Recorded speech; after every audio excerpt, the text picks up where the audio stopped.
Arbana Osmani është një prej prezantueseve të reja të televizionit shqiptar, e cila përgjatë 10 viteve ka arritur të krijojë profilin e një figure të konsoliduar të ekranit dhe radios atje. Së fundmi ajo ka prezantuar spektaklin televiziv Big Brother, i cili është organizuar për të dytin vit radhazi edhe në Shqipëri. Kolegja Mirela Milori zhvilloi një intervistë me prezantuesen Arbana Osmani. Ta ndjekim.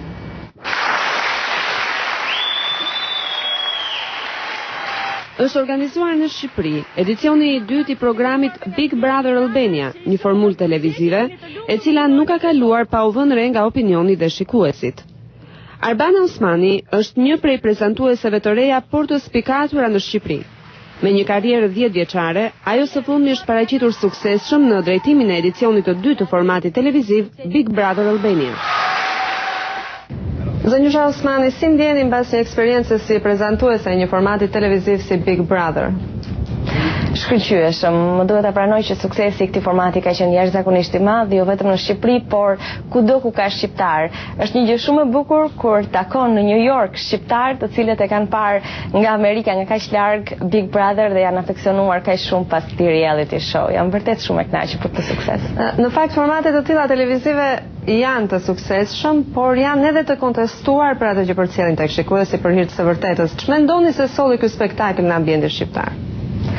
Shumë e vërtet, Big Brother dhe formate të tilla konsiderohen shpesh trash, për ta thënë plehra, ose formate pa ndonjë vlerë të madhe morale, ndërsa Big Brother në të dy edicionet e tij në Shqipëri, falë edhe për kujdesin se një stafi profesionistësh, ka përcjell mesazhe pozitive, të cilat kanë të bëjnë me familjen e shëndosh, të cilat kanë të bëjnë me thyerjen e mentalitetit, me dëshirën e të gjithëve të rinjve shqiptar për të jetuar të lirë. Ne kemi kuptuar nëpërmjet Big Brother se çfarë i mungon ose çfarë ka sot shoqëria shqiptare, përse të rinjt shqiptar duan të shkojnë jashtë kufive ose përse duan të rinë aty. Në një farë mënyrë ka qenë një pasqyrë mirë e realitetit shqiptar sot. Është transmetuar gjatë 24 orëve në një platformë digjitale me pagesë, ndërkaq përmbledhjet të tij ditore janë transmetuar edhe në orët e pasdites, të cilat janë orare familjare. Mendoni se është etike që një format i tillë, me problematika që ju sapo thatë ose edhe me problematika të ndryshme, të transmetohet në orare familjare, pra në prezencë të prindërve, të fëmijëve, ka një përplasje etike këtu? Big Brother është një reality show dhe që në momentin e parë që dikush vendos ta shoh, duhet pranoj që mund të ndodhi çdo gjë që ndodh në jetën reale.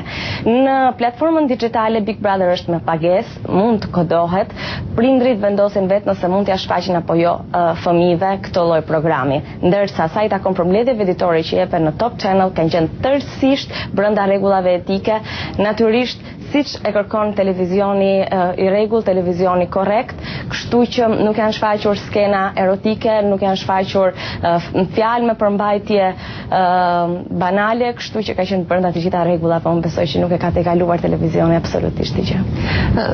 Zënjusha Osmani, ju jeni një gazetare sistematike, le të themi, e ekranit dhe radios shqiptare në këto 10 vite. Do doja t'ju bëja një pyetje të kësaj natyre. Big Brother, formate të tilla televizive, të cilat pak a shumë merren me jetën e tjetrit, gjejnë vend në shoqëri të caktuara sepse jeta sociale, mentaliteti ndoshta ka një farë vakumi, cili është mendimi juaj?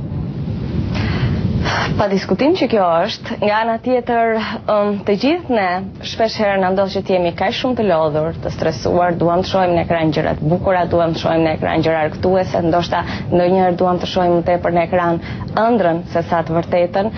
Unë besoj që Big Brother, përveç pjesës argëtuese që e karakterizon, ka qenë edhe një telenovel shumë interesante për të ndjekur, një telenovel reale tek e cila ne të gjithë kemi gjetur nga pak vetveten ose njerëz të cilëve do donim shumë të ngjanim.